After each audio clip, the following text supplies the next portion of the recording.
tudo, né? A informação Pior que mastigar. mastigar. Boa noite, pessoal. A aula de número 54 do Acatarse, né? Ego versus Self, curso Terapia, o Caminho Infinito.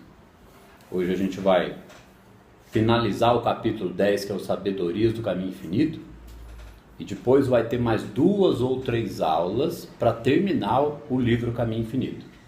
Então hoje a gente não vai sair desse capítulo. A gente vai terminar as frases e voltar em mais algumas para fechar essa aula com o capítulo 10 devidamente comentado, né? Então vamos para a nossa prática daquela pequena meditação de concentração para a gente preparar a consciência para receber o conteúdo, para falar do conteúdo, né?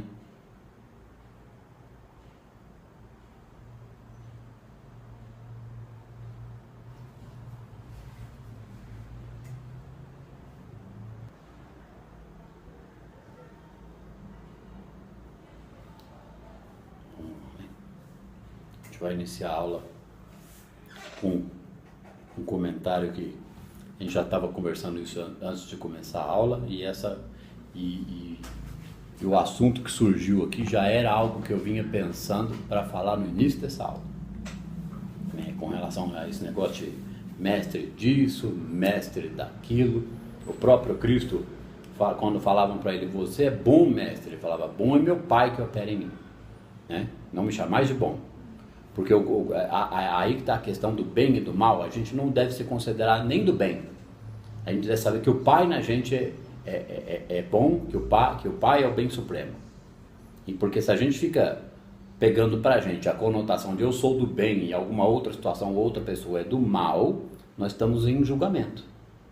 E se a gente está em julgamento, a gente está negando Cristo, negando a centelha. Né, como já, na última aula que eu citei da página 100 a 105 do Praticando a Presença, que isso é dar falso testemunho, né? Isso também é se engrandecer. Não significa que quem tem conhecimento não pode falar do conhecimento com propriedade, mas se ele fala do conhecimento se engrandecendo, a gente já tem que desconfiar, né? E tem também uma historinha, né, entre aspas, que diz que quando o discípulo está pronto, o mestre aparece. Porque na vida normal, para quem não quer saber de nada, é tudo uma guerra, né? Eu sou melhor que o outro, eu sou do bem, o outro é do mal. Ah, não, é a guerra de egos, né? É a guerra do colapso da função de onda entre os egos, porque o ego só colapsa problema, certo? Então, quando a pessoa começa, o Joel fala o iniciado, tal, em vários trechos aqui no livro. Quem que é o iniciado? O iniciado é a pessoa que entendeu, começou a desconfiar do abandono da crença em 2 poderes, porque ele começou a entender o que é onipotência, um poder só, de Deus. Que nem a gente já citou na outra aula, não terás outro Deus ou outro poder. Então não ter outro Deus ou outro poder é confiar no invisível, e o resto é trabalhar, fazer, divertir, etc. Não ficar com as práticas das ferramentas externas. As práticas esotéricas nas quais eu mesmo já tive metido por muito tempo, né? Lembrando aqui que nós não estamos metendo pau nas religiões, elas são necessárias, cada uma cumpre o seu papel. Do mesmo jeito que diz lá no Escada de Jacó, que eu até subi a parte 1 e parte 2 lá no site, no YouTube, né, da Psicanálise da Alma, que fala que todas as religiões, cada uma delas é um degrau que vai levar a Deus, todas vão nos levar para o mesmo lugar. Só que é um degrau, né? Então tem que passar por aquele degrau, passar por outro, passar por outro. Então, quando o discípulo está pronto, o mestre aparece, porque quando a pessoa entende que ela tem que servir o todo para que a vida dela dê certo, para que ela viva pela graça, para que ela tenha abundância, para que ela colapse realmente uma realidade, mais harmonia, mais felicidade, mais alegria, mais amor, né? Aí ela entende que ela é discípulo do todo. Ela não vai ser mestre nunca, por mais que ela adquira o mais alto conhecimento. Ela é discípulo do todo sempre. Então, quem que é o mestre na situação? O outro, que não conhece o assunto, que me traz problema, que me dá dor de cabeça, né? As outras pessoas ao nosso redor, que a pessoa vai descobrindo como que é estar no mundo e não ser do mundo. Ela vive o reino interior de paz, ele é o discípulo do todo, certo? Então, como ela pratica a não oposição a qualquer tipo de mal, ele é o discípulo para sempre. Quem que é o mestre? Todo mundo que provocar qualquer desarmonia, as coisas que ele vê acontecer na sociedade forem desarmônicas, os problemas políticos, tudo aquilo é uma oportunidade dele reinterpretar a aparência. Então ele vai estar cheio de mestre, para tudo quanto é lado. Então os mestres são aqueles que nos trazem a experiência para que a gente faça o trabalho com a nossa sombra. A gente trabalha a sombra do outro e a nossa. Quer falar alguma coisa? Eu ia falar, então, no caso, o mestre acaba sendo a própria sombra, a gente acaba sendo mestre. A sombra é o mestre. A sombra traz o problema. A sombra é uma oportunidade de expansão da consciência. Quando a gente aprende o que é o trabalho com a sombra, aquilo que eu falo da psicologia, né? Como é que fica a situação se foi exatamente isso que Jung entendeu e isso não é aplicado? E a psicanálise aplica de forma meio rasinha, né? Porque fala que o indivíduo tem que ser mediano, adquirir uma média nas emoções. Não, adquirir o controle emocional é uma coisa, né? Ele fazer o amadurecimento do ego para desenvolver o superego e fazer o superego agir a favor do self é uma coisa. A psicanálise fala disso, certo? Mas o indivíduo não tem que ficar na média, ele tem que sair da média. Ele tem que fazer mais, fazer melhor, entender mais. Vocês pensam que todo mundo que... Os que passam como psicólogo não vão nem comentar, mas os que fazem psicanálise, você acha que faz 3, 4, 5 anos de psicanálise, fica todo mundo recuperado? Que todo mundo faz o trabalho com a sombra? Que todo mundo dá esse upgrade? Não. Os psicanalistas, sim, que eles passam pelo curso, faz lá supervisão, faz clínica social, não sei o que, ganha algum amadurecimento emocional. Mas ele fica no pensamento tradicional psicanalítico. Fica lá no Freud e tal. Eu quero me enganar que está lotado de psicanalista entendendo mecânica quântica. Porque se tiver, daqui a pouco eles vão ter que entender Joel e Humberto Roden. Não tem escapatória. Viktor Frankl falava do mesmo assunto, né, da logoterapia, o psiquiatra austríaco. Quando a gente for fazer as videoaulas do A Cura pelo Espírito, no prefácio tem lá o Humberto Roden falando desse assunto, né? Então, quem é mestre? Mestre é aquele que me traz a dificuldade, mestre é aquele que me traz problema. E não só as pessoas, mas os problemas e os desafios são o nosso mestre. Porque quem interpreta aquilo como problema é a sombra em mim. Então eu tenho que deixar a centelha agir e ser o agente transformador, o avatar da minha própria vida. Encontrar a solução para o negócio com tranquilidade, com calma, com criatividade, com estudo, com dedicação, com compreensão do trabalho da sombra. Senão, não sai nunca pula na piscina, fica sempre no lava-pé, né? Você já viu como é que é fedido um lava-pé, né? Clube. Você vai no clube, tem um lava-pé lá, todo mundo passa o chulé lá, fica aquela água nojenta. Então, para mergulhar nas águas da vida, a gente tem que sair da ignorância, né?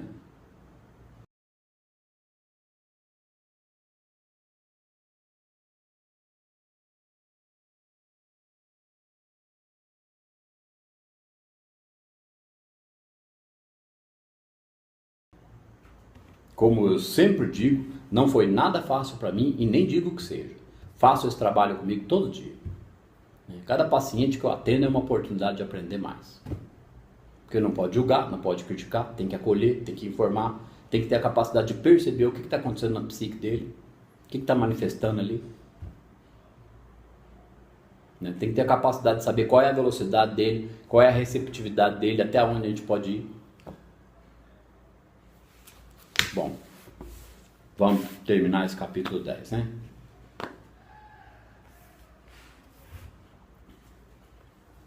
Qual é a frase que a gente parou? Vamos pegar na frase que a gente falou por último na aula e retomar. Quero fazer um comentário também com relação ao finzinho da aula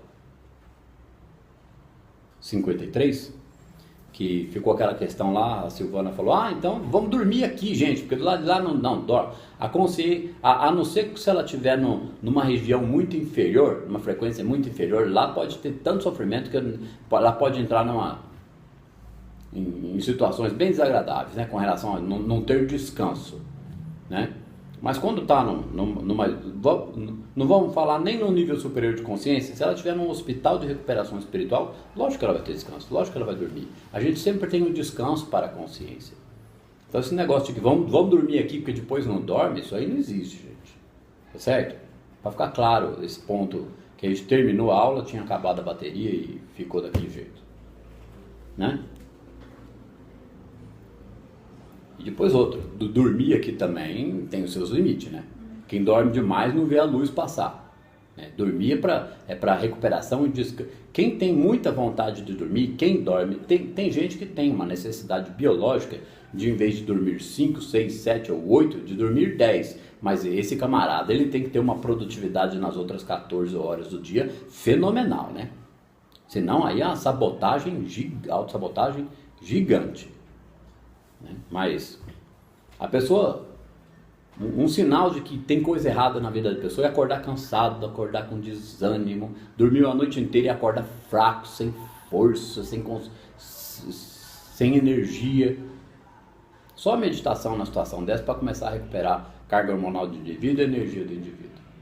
Então as pessoas vivem uma vida arrastada, faz pouco, trabalha no que não quer e não tem vontade de ler, de estudar. Por quê? Porque não tem energia, não tem descanso, não tem sossego, né? A mente vive atribulada.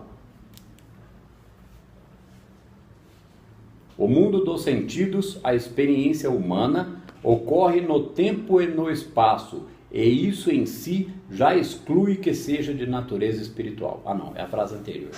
Depois a gente pega nessa.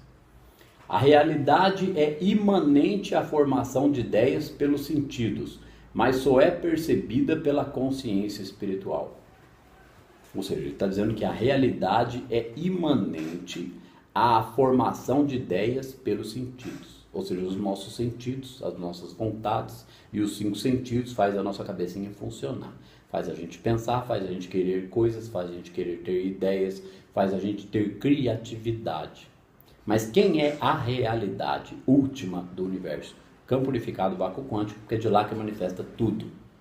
Então a realidade, ela é imanente, ela emana. Então ela é imanente a, tá com crase aqui, formação de ideias pelos sentidos. Então os nossos sentidos humanos, né, são co-criadores com a realidade imanente do universo. Então a vós foi dado todo o poder, que poder? De criar a realidade que se desdobra na sua frente, de acordo com o conteúdo emocional e intelectual que cada um tem na mente. Então aquilo, que nem o Joel, a gente já analisou isso, uma frase que ficou para trás, não existe consciência sem expressão. Então para entender realidade espiritual tem que entender mecânica quântica, e para dar um upgrade, melhor ainda entender Joel Goldsmith. Ou então vai entender Deepak Chopra com profundidade, que dá na mesma. Vai entender Viktor Frankl com profundidade, que vai dar na mesma. Vai entender Humberto Roden com profundidade, que vai dar na mesma.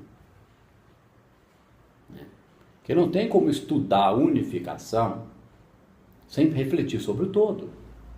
Sem refletir qual é o papel do homem dentro do todo. Sem refletir sobre o campo unificado, está em todo lugar. Então ele é onipresente. O campo unificado é a energia máxima que manifesta tudo. Puxa vida, então ele é onipotente.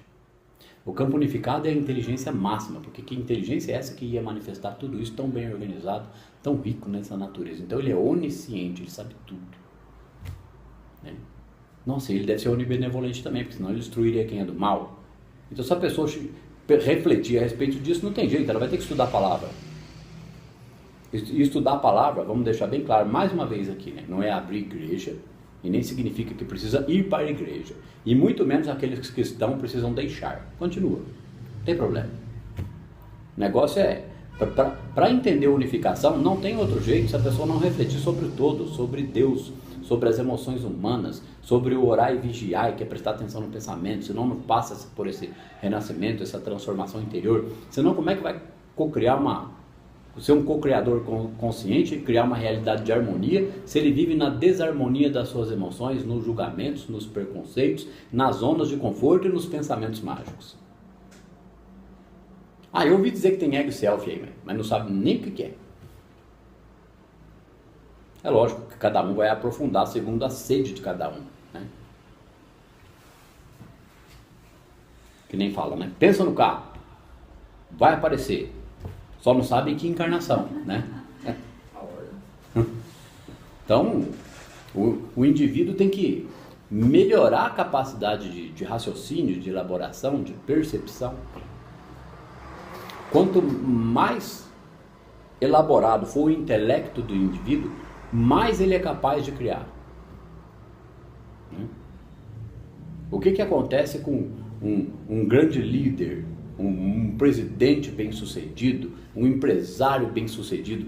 Ele tem uma alta capacidade de abstração no intelectual, que ele é capaz de comandar tudo. Ele tem a certeza que vai dar certo, as coisas dão certo, ele comanda, ele assina, ele manda, ele reúne, ele fala, vai lá e faz, e a coisa sai.